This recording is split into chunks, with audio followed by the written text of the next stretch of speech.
I'm Janine. You're watching Outside the Box. It's my pleasure to welcome to this week's show, Robert Eyler and David McCuan. Hi, welcome. Thank you for having us. Thank you. So, Robert, let's start with you. I'm going to have you both introduce yourselves, but tell us about your role at Sonoma State. Sure. My name's Rob Eyler. I'm the Dean of our School of Extended and International Education, which means that I kind of oversee all the extended university programs we have that include degree programs, workforce training programs, some degree programs otherwise with summer involved and winter involved, and then ultimately our OSHER program for senior folks. That's great. And what about you, Dave? Is it Dave or David? Oh, it doesn't matter. Either one's Okay. fine. All right. I'm easy going about it. All right. David McCuan, I'm the chair in the Department of Political Science, and I teach in two areas, American politics, international relations. I do a lot of stuff on campaigns and also in political violence, terrorism. I also work with the media quite a bit. So I work with anywhere from 6 to 15 political reporters a day across the world, talking to them about stories. Not all of that is always for attribution. A lot of that is off the record, or talking to them about how they're packaging a story or what they're doing. A lot of that obviously is focused on the 2020 elections here in November. Got it. Okay. So I brought you both together because I wanted to get a sense of your opinion as far as, the idea of the series is people are out of work. Millions of people, as you know, are out of work. What can someone do if they don't have the option of working remotely and they have to start a new gig remotely? What is some suggestions you have for finding work? Well, I think two things just from an economic standpoint. One thing I didn't say is I'm an economist and a professor of economics at Sonoma State, so I do that as well as the dean's piece. Thinking about the next step, a lot of people may look at higher education from anything from certificate programs on up to new degrees with the idea they want to make a career transition at this time in which they're receiving unemployment insurance and in a transition in their lives. So that's certainly one thing we will see some of. The other pieces I think we're going to see is people actually just basically moving on to another career, maybe without education change, but looking at both a change in geography and a potential change in industry, especially if there's been structural change to the industry they leave behind. Okay. So I think there's a couple of things that folks can do during this time to take advantage of the tenor of the times. One of those things, for example, is young people have a tendency to text and not develop their phone skills or their online presence. So I think taking some type of self-assessment of what are your skills, what works for you, what doesn't work for you is important. And I'll give you some examples. What I teach my students often is think about your verbal presence, your visual presence, and your vocal presence. How well these three V's come across are very important for not only, say, giving a presentation or for talking to people in a prospective job interview, but also kind of a sense of your own assessment and worth of yourself and what you're offering. And then I couple those three V's with be solution-oriented, not problem-oriented. Rob is a dean and myself as a chair in political science. People come to us with all kinds of problems all the time. And it's really important for employers and for those who potentially could hire you or be your friends, coworkers, whatever it is, that you be solution-oriented and not problem-oriented. So I think kind of stepping back at this time and assessing your skills and determining what works for you and what doesn't work for you would be a really good exercise at this time. That's excellent advice. I actually have been taking this class online through Yale, The Science of Wellbeing with Dr. Laurie Santos. I don't know, you probably have heard of it. So she talks about character strengths. And one of the things that stuck out for me when I'm going to add to what you just said is find out what your strengths are. Yeah. So mine are, number one, curiosity, humor, and creativity, and try to find things that tap into those areas for a career. Yeah, and I think that often students think of things as problems or challenges or those that are going to be retrained or say have been in a job for 20 years and now they're out of work and have to completely shift. Rob sees a lot of these students through his school. And so I think taking a really critical self-assessment, but also being kind to yourself during that time. What do you do well or not do well? And if you don't do well on the phone because you don't talk to people, practice, develop that presence and be kind to yourself. I think this is an opportunity where taking advantage of the tenor of the times, being challenged and talking about those challenges to not as a problem set, but as a way you've developed solutions could be really helpful. Now, I think one of the things you also have to do is you have to, from our angle, is providing those kind of tools. So analogous to what you're doing at Yale, to do it on the street for folks that may not have access to the same array of, let's say, self-training that we do, is to make sure that those tools are available for people to really do that assessment relatively quickly, but be introspective when they do it in such a way that say, wow, okay, maybe I can do this. So linking what you can do with those skills to what skills you have quickly also helps people sort of jump into that solution phase, because the problem phase, especially if you're part of a group where most people have lost their jobs and let's say the 30 to 60 day outlook is relatively grim, mentality of jumping into that sort of 90-day mentality is tricky without some quick way of sort of motivating you. And I think that's one of the biggest challenges as we go into recession anytime, is try to get a labor force that remains motivated to stay available for work. Yes. If you think about it, it's a different kind of mindset, because you're trying to highlight what you bring as opposed to talking about what a job or a new set of training, what it does for you. So rather than having what it does for you, highlight what you bring to the table. I think that's very helpful. And that's where those kind of visual, verbal, and vocal kind of improvements, or those skill sets, can be really helpful. I feel 100%. like now is the time for people to really know they need to be resilient, because life is filled with ambiguity and we're living it. And this is the opportunity to really, really grow, to learn things. As you said, work on your phone skills. I mean, now, people are asking me to jump on Zoom calls. There's no texting and emojis, and there's immediately face-to-face. Get it together, and how you're going to present yourself, as you said, David.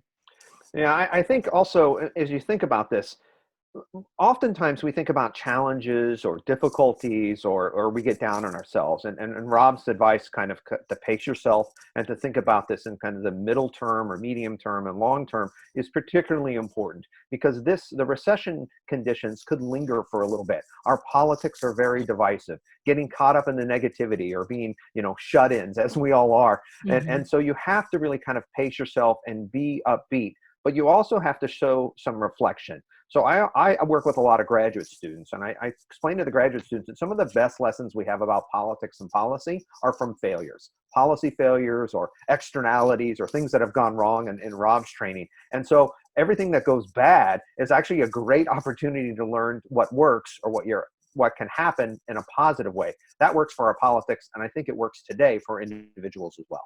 Absolutely.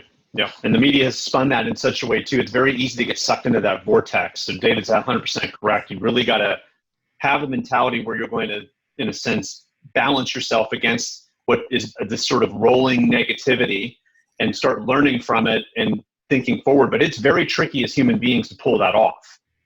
It sure is, because we want to get sucked into the news and listen and watch, and it's easy.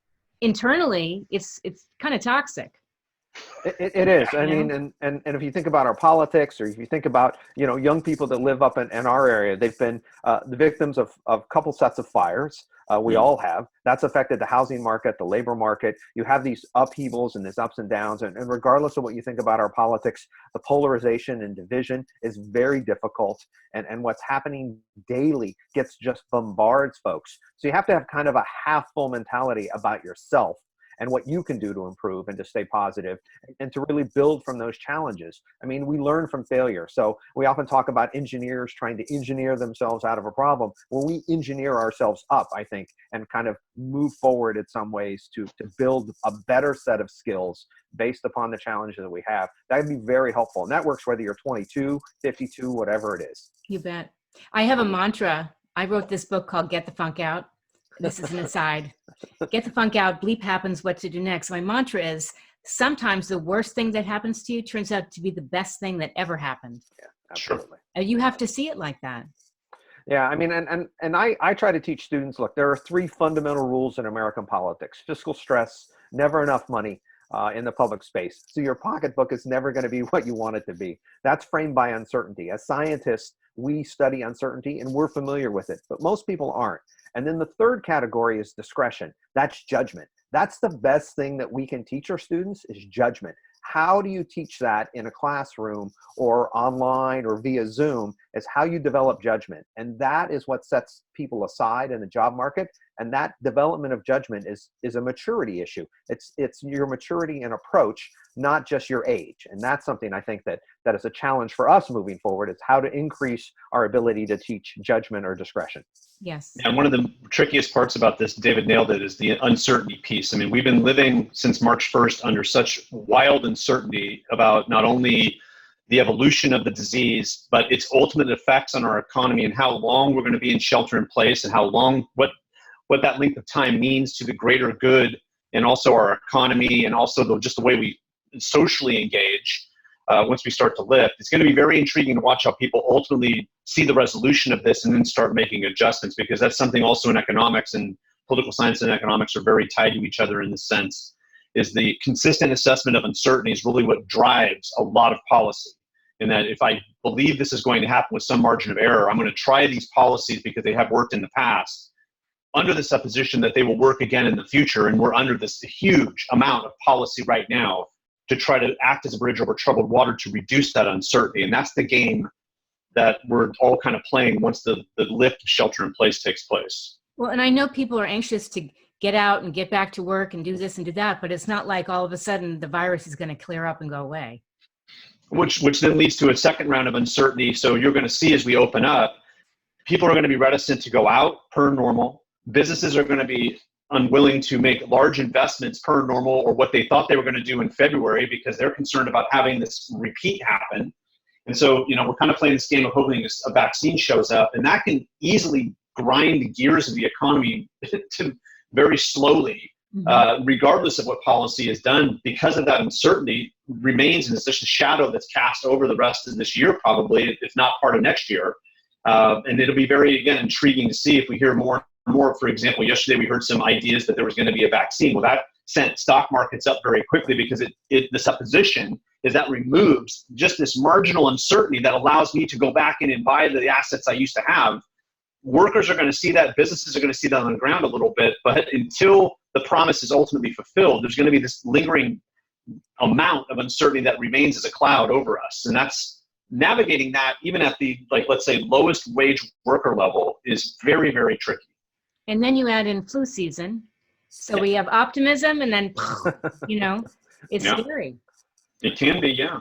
I think one thing that folks can think about too is they're retraining or changing their skill set here. Is one of the things that sets aside people really is the degree to which they have a graduate degree or advanced training. And it doesn't have to be a master's of some set. Well, we would like that, of course, because we're advocates of higher education, but it can be training that advances you or distinguishes you. So many people are in college and have a college degree. There may be some settling out of that from this pandemic, but nonetheless, some type of advanced training. For example, the ability to display data in a visual way, or anything in a visual way, for people who don't understand what is going on with a large set of information. That's a really important skill set. That works whether you're an art major or sociology major, an economics or political science major. But a data visualization, or the ability to display things in a comprehensive, cohesive, understandable, approachable way, that's a really good skill set, regardless of what direction or where you're headed. So are you saying if they jumped on an online program like Udemy or Coursera, or went and took a course in this? Yeah, I think that having an ability to really set yourself aside as what value you add to an organization, and how you were oriented to those solutions, a way to display that you're not just sitting back. You might not have the resources or ability to jump back into a master's program, but I would argue that you need something to distinguish yourself in the medium and long term. That would be a graduate degree, because so many people will have a college degree. But if you're taking steps towards that, if you're increasing your understanding, particularly of your weaknesses or those things that you don't have a good skill set in, that's a really important investment in yourself that also is helpful and gives you a motivation day to day while all this garbage and uncertainty is coming at you. And I feel that when you build your knowledge and skills, you build your confidence. No, that's right. Absolutely. You know? Yeah, and then that's where those 3 V's come in, right? The verbal, the visual, and the vocal. You can develop that skill set because so many people are texting and into their phones, and they just don't have that confidence. They know what they want, but this is also about displaying what solutions you bring to potential employers or what you've done to invest in yourself. And it kind of comes full circle. You talked earlier about skills assessment. One of the things to think about is how people are going to say, look, if the structure of my job has changed fundamentally, what skills can I do to maybe do 2 things? One, make myself a little bit more bulletproof to changes down the road. But second, be able to port my job wherever I want to go.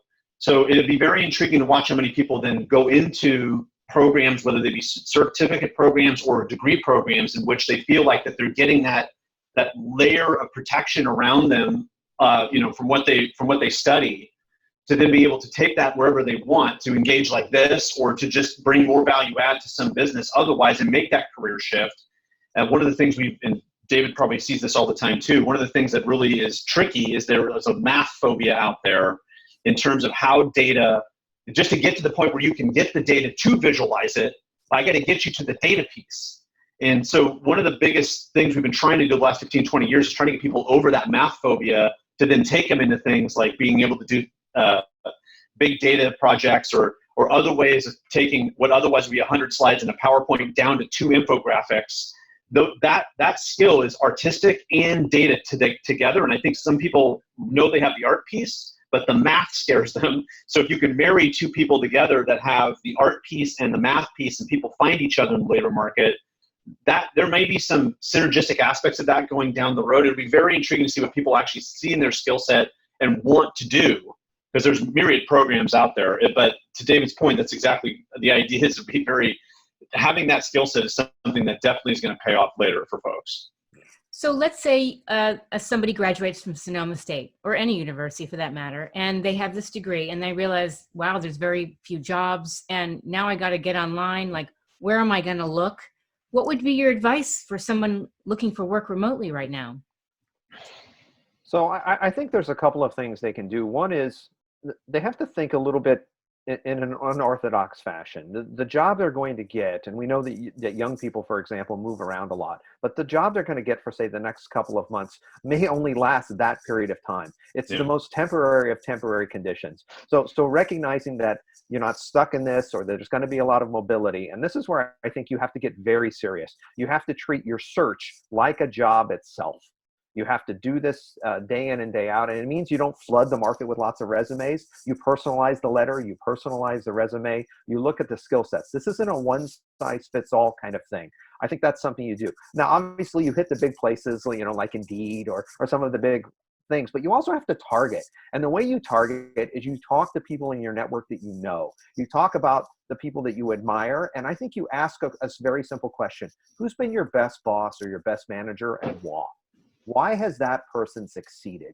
Because I think that goes to your kind of key point you started with, curiosity. The best thing that a student can have in our classroom or out in the job market, and I've made a payroll, I know how this works, is you must be curious. And so if you have someone who can go out and target a firm or target an industry, and at the same time of doing that, ask what works and what doesn't work, I think that's an invaluable discretionary judgment skill that demonstrates your commitment and your seriousness. I just wanted to add one thing, Robert. I am finding that on LinkedIn, there's a lot of networking going on. And I think that's a valuable place, because sometimes it feels like a black hole submitting your resume.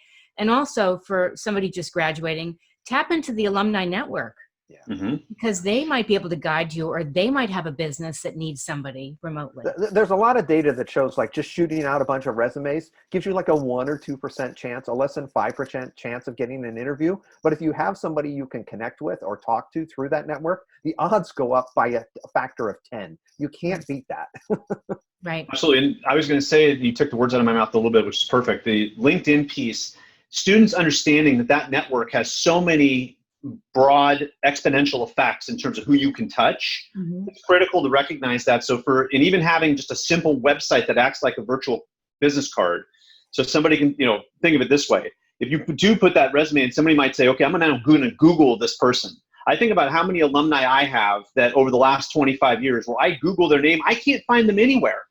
And I say to myself, why is this person not present?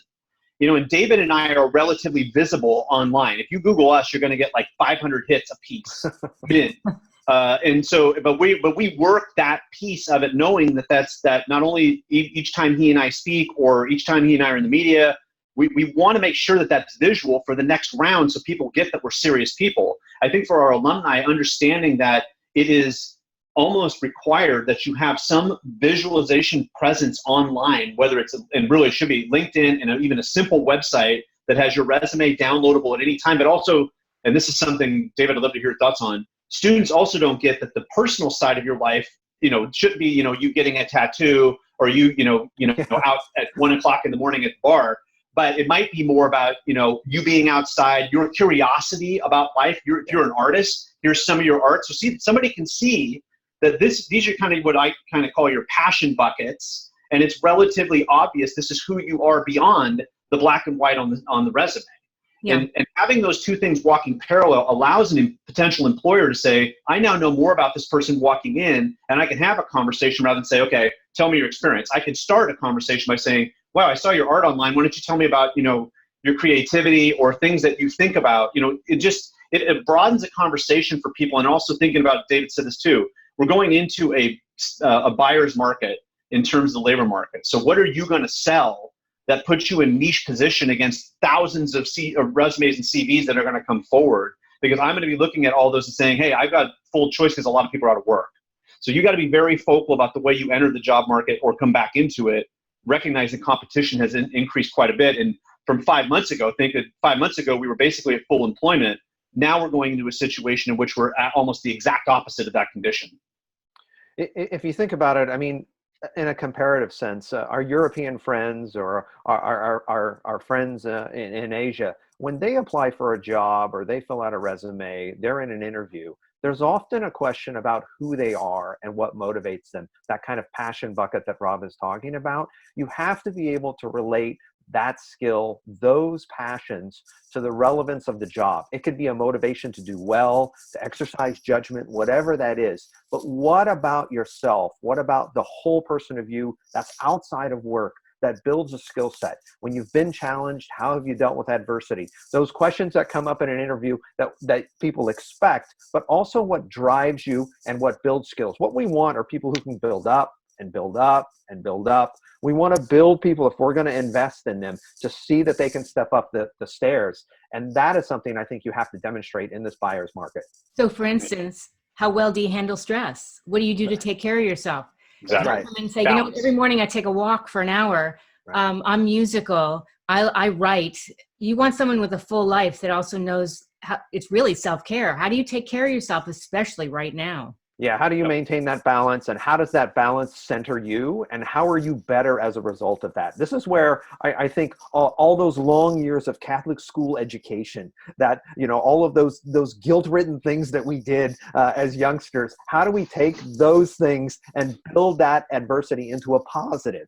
How do we make it better and use those challenges, and we're not just racked by negativity and guilt and these types of things? How are we positive about what the future holds and how we can build those skills?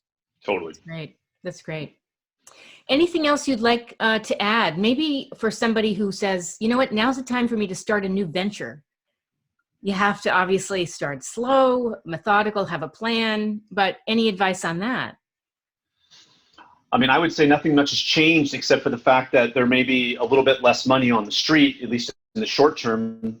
But the same basic principles apply. If you have an idea, you've got to showcase why this adds value to planet Earth, but also why there's going to be ROI. So you have to be thinking, how is the market going to react to this new venture, given the changing situation? How do I convince venture capital or a bank to provide me the money?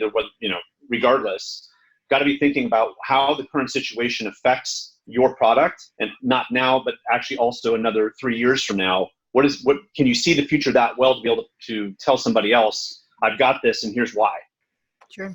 I think one thing to pay attention to is your passions, what you love, what you know, what motivates you. Everyone is getting packages from Amazon.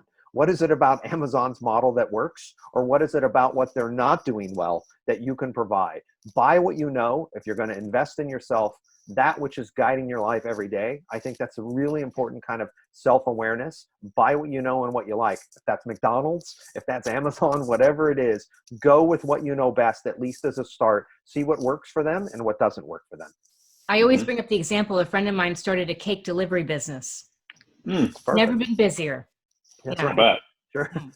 And you should expect there's going to be a lot of food and beverage delivery businesses that are going to spring up out of this, and then that will filter at some point. But that's something right now, it feels like that there's a lot of potential opportunity in logistics, especially if people are going to continue to both work and be somewhat tied to their home otherwise, because they're still reticent to go out.